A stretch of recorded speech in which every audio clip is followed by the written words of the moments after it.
Hi everyone, my name is Kelly Scherer. I am one of your classmates for pharmacology.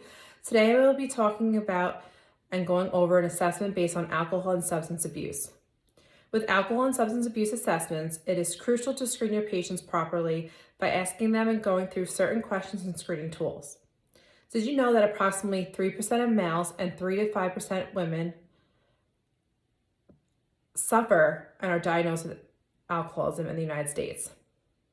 Our country spends nearly $250 billion a year on medical costs and loss of productivity. Studies have shown throughout the years that alcoholism disease runs in family. According to text from Rick Chance, our author that we use for pathophysiology, states the risk of developing alcoholism among individuals with one affected parent is 3 to 5 times higher than those with unaffected parents. Those who are considered alcoholics have a physiologic response to alcohol that is influenced by variation in the key enzyme's responsibility. It's the way the individual metabolizes alcohol. Alcohol dehydrogenase is what converts ethanol to acetaldehyde. With acetaldehyde, it is then converted to acetate. McChance also states an allele of the LDH2 gene results in excessive accumulation of acetaldehyde. With this excessive accumulation, individuals can present with facial flushing, palpitations, nausea, and lightheadedness. There are other genes that exist that are associated with susceptibility to alcohol addiction. These genes are those that encode components of gamma-butyric acid receptors. The text also states that these GABA receptors are biologically plausible due to the fact that they inhibit excitatory signals in neurons, exerting a calming effect. With the use of alcohol, it creates a release of GABA receptors and allelic variation in GABA receptor genes that can adjust this effect. Overall, we are to understand that genes in the family, for instance, can increase an individual's susceptibility to alcoholism, but we are also to realize that there are, of course, environmental components that equate to alcoholism as well. It's important to know the pathophysiology behind alcohol and substance abuse. With addiction, it entails neurophysiologic reinforcement. Physiologic reinforcement is the primary factor in the development of addiction.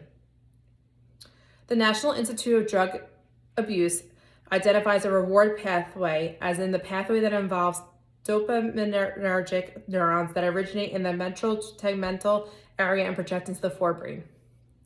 The text states the dopaminergic neurons are probably under continuous inhibition in the VTA, perhaps by gamma-aminobutyric acid, also known as GABA. Release of dopamine from these neurons onto the dopamine receptors in the nucleus accumbens produce positive reinforcement. Stimulants such as cocaine, amphetamines, nicotine elevate the synapse of levels of dopamine, norepinephrine, and serotonin. Cocaine in particular inhibits the monoamine reuptake mechanism. The monoamine reuptake mechanism is the primary mechanism for terminating transmitter action. Chronic cocaine usage alters receptor sensitivities. As for amphetamine, it stimulates the release of dopamine and norepinephrine and blocks the reuptake. With alcohol and sedatives such as benzos and or better known as benzodiazepines and barbiturates, these are mood-altering drugs that depress the central nervous system from becoming aroused. These increases in action of the action of GABA. The National Institute of Drug Abuse also goes into detail stating that when GABA is released in the synaptic cleft, it binds to the receptors and opens the chloride channels. When this occurs, this is when cells are less excited. Benzos and barbiturates can also open these chloride channels through their actions on specific receptors.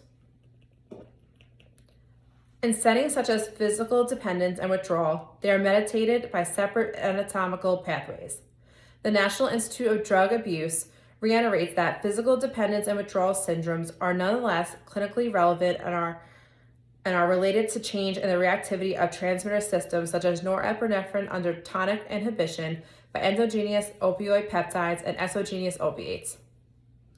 As we know, alcohol and substance abuse is always a risk for relapse when withdrawing. We are to be cognizant of relapse triggers at any time. As for the assessment I will be going over today regarding alcohol and substance abuse, it is important to focus on mental status, social history, nutrition, respiratory, integumentary, liver, and urinary systems. When a patient presents in the healthcare setting, at minimum, a patient must be assessed for the following according to NCBI. 1. Acute intoxication and/or withdrawal potential. You are assessing the patient to see if they present with slurred speech and mood behavior changes. I initiate with the patient simply by asking them, how are they doing today? Based off their response, it would provide me with an indication as to how they answer the question and if it's clearly understood.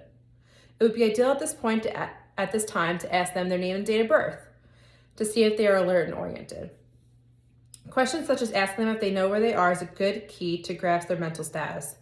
It is also important to see how the patient is coordinated. Are they sitting properly? Are they able to walk? How is their walking when they went to go sit on the exam table? It is also crucial to ask them about their alcohol and drug usage.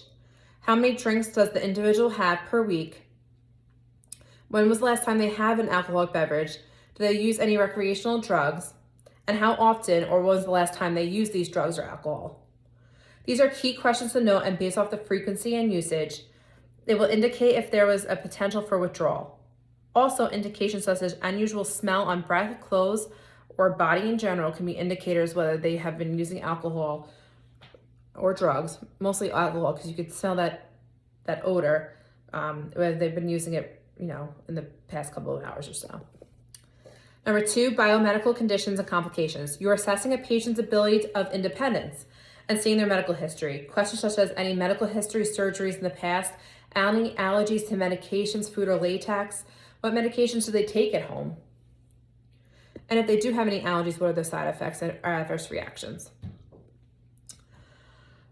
Next, number 3, emotional behavioral conditions, psychiatric conditions, physiological or emotional behavioral complications of known or unknown origin, poor impulse control, any psych history, who do they live with, do they work, do they have any recent feelings of feeling sad or angry, what is their transportation like if they do work, when you drink, who are they drinking with, are they living alone, how do they go about driving after, I hope they are not drinking and driving, of course, and do they feel safe where they live. Number 4, treatment, acceptance, or resistance. If a patient is presenting with alcohol abuse or substance abuse, it is important to assess if they are willing to accept treatment options or resistance. Questions such as simply asking them if they want support or to change their lifestyle can gauge a healthcare professional whether they're willing to seek change. 5, relapse potential or continued use potential. How easy can the individual access alcohol and drugs? Where do they get their drugs from? Do they have any supervision at home? Who would be able to monitor them and see if they are going to continue that drug usage after they get discharged from the hospital, wherever they may be? What triggers the individual to want to use alcohol or drugs? What activities does the individual like to do to occupy them from abusing alcohol or drugs? And lastly, 6, recovery and living environment. That kind of ties into number 5 that I just went over. This assessment ties into the previous tab, asking the patient what would be the most ideal living situation for them, what would help them and make them feel the willingness to remove themselves from a potential relapse. It is important to include the individual in the plan. Based off this assessment of these dimensions, the assessment will help the healthcare professional confirm the individual's proper level of care. These dimensions and the collection of data from the integumentary skin assessment, facial flushing, urine samples showing positive drug usage, nutritional diet intake on a daily basis, as well as blood work to show liver enzymes and their blood alcohol concentrations. Blood alcohol concentrations will gauge whether and how recent patients have been using recreational or alcohol drugs. Can all tie together to give a total outlook of the patient's true health problem. And of course, we have those patients that are in complete denial. Some patients may deny drinking alcohol excessively or any drug usage for that matter. Collateral reporting is ideal, which may involve family and friends to help gather puzzle pieces. They can help clinicians validate substance use. Also, some patients might not even be able to recall any drug usage or recreational drugs or alcohol due to their cognitive state. Collateral reporting can be beneficial to help confirm which substance a patient used, age at which they first started using the drugs, frequency of usage, duration of periods of abstinence, sequential choice of substances, dysfunction or inappropriate use of alcohol or prescription drugs.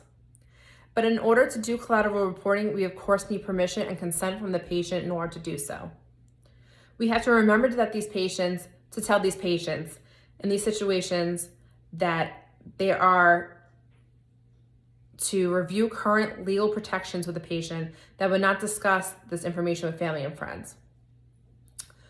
There is a screening tool out there to help those who suffer from alcohol and substance abuse. I actually found one called TAPS. It stands for Tobacco, Alcohol, Prescription Medication, and Other Substance Use Tool. This tool consists of a combined screening component followed by a brief assessment for those who screen positive. This tool involves a combined screening and brief assessment of commonly used substances. This tool is available through the drugabuse.com, or I should say .gov website. Either a healthcare professional can access it or the individual. Let's now break down normal versus abnormal findings.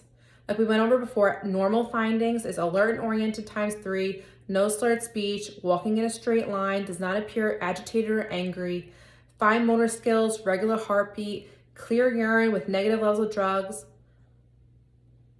liver enzymes and blood work are within normal limits, skin does not appear flushed, patient denies vomiting, nausea, and patient reports not excessively drinking and denies any recreational drug usage. And of course, the patient appears well and does not come across depressed or denies any depression signs or symptoms. And then of course, the reverse, we have the abnormal findings, which is facial flushing, nausea, vomiting, lightheadedness, palpitations, slurred speech when answering questions, labored breathing, agitated and angry, loss of fine motor skills, warm to touch, mentally confused, dehydrated, unresponsive, red eyes, dry mouth, increased blood pressure and heart rate if they're using marijuana, decreased blood pressure and heart if they're using alcohol, barbiturates, and benzos.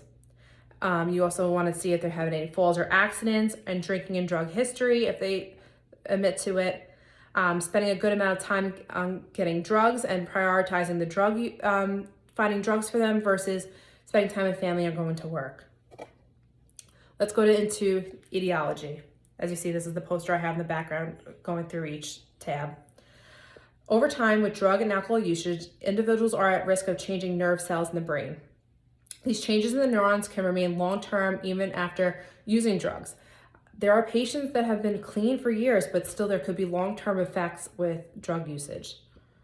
As for methamphetamine, opioids, and cocaine, there's multiple short-term and long-term health consequences: psychotic behavior, seizures, or death. GHB and phenazepam causes sedation, confusion, and memory loss. High doses can cause seizures, coma, and death. Ecstasy or Molly can create dehydration, electrolyte imbalance, and complications such as seizures. Long-term, of course, is the brain damage. Other life-changing complications when using drugs, you could have obtain HIV, suicide can be increased, family problems, work issues, problems at school, and legal issues such as stealing, DWIs, child custody, and financial problems. Two diseases I want to point out that contribute to drug usage and long-term alcohol usage is Korsakoff's syndrome, which can cause motor system control loss, walking difficulty, and vision problems. As for alcoholic cardiomyopathy, it can cause fatigue, difficulty breathing, swelling in legs and feet. As for treatment plans, there's the option of pharmacological usage or non-pharmacologic usage. As for pharmacologic, when we go into medications, there's the buprenorphine, which reduces the elimination's opioid withdrawal system, which is drug cravings. It does not produce the high or dangerous side effects of heroin and other opioids. It activates and blocks opioid receptors in the brain. It's administered sublingual, like Subutex, that we all are familiar with that name, and also in combination with another agent, naloxone. Naloxone, also known as Narcan, is indicated for complete or partial reversal of opioid depression.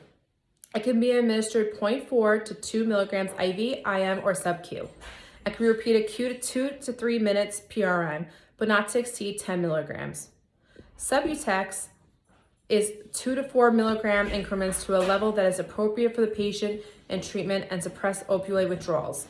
The target dose for Subutex is 16 milligrams sublingually once a day, and the maximum dose is 24 milligrams per day. The next medication is antabuse. This is involved with alcohol. It inhibits the enzyme involved in the metabolism of alcohol, causing an unpleasant reaction if alcohol is consumed after taking antabuse. For antabuse, it's to not be taken until the patient has been abstinent from alcohol for at least 12 hours. The first phase is a maximum dose of 500 milligrams daily and a single dose for 1 to 2 weeks. The maintenance dose average is 250 milligrams daily and to not exceed 500 milligrams daily.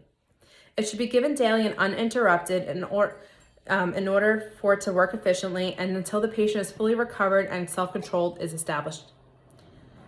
The next medication I want to talk about is naltrexone. It's for the prevention of relapse. Blocks the brain's opioid receptors by preventing opioid drugs from acting on them and blocking the high the user would normally feel. Given orally in tablets for once-a-month injection or once-a-month injections at the doctor's office. The oral dose is 25 milligram orally once a day, and the maintenance dose is 50 milligrams once a day. And for IM, it's 380 milligrams at the doctor's office every 4 weeks.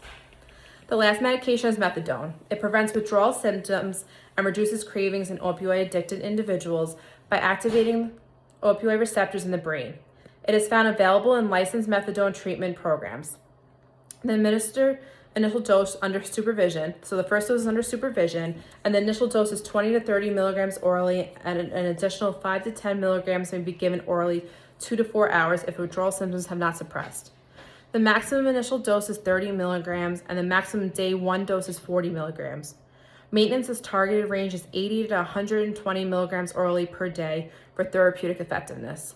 I have actually seen patients that were past that 120 milligrams orally. It really bases off how effective your body responds to the medication and how bad your symptoms are.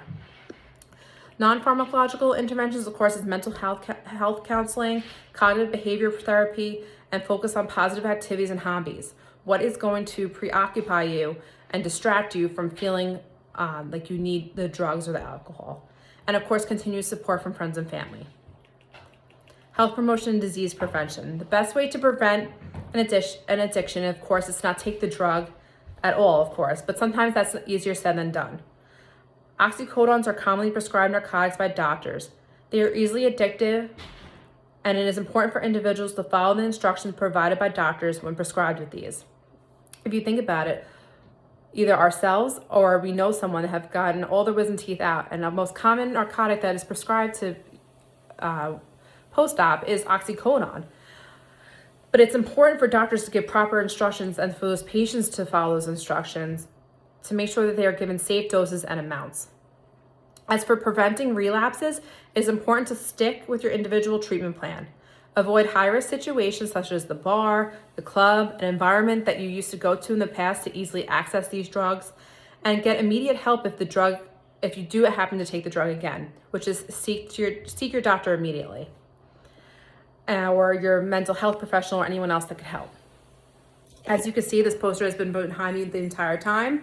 I just broke down basically what I just talked about between pathophysiology, the assessment, normal versus abnormal findings, etiology, pharmacological treatments, and non-pharmacological treatments, and of course, health promotion and disease prevention. I hope you enjoyed my video, and good luck to you all. Thanks.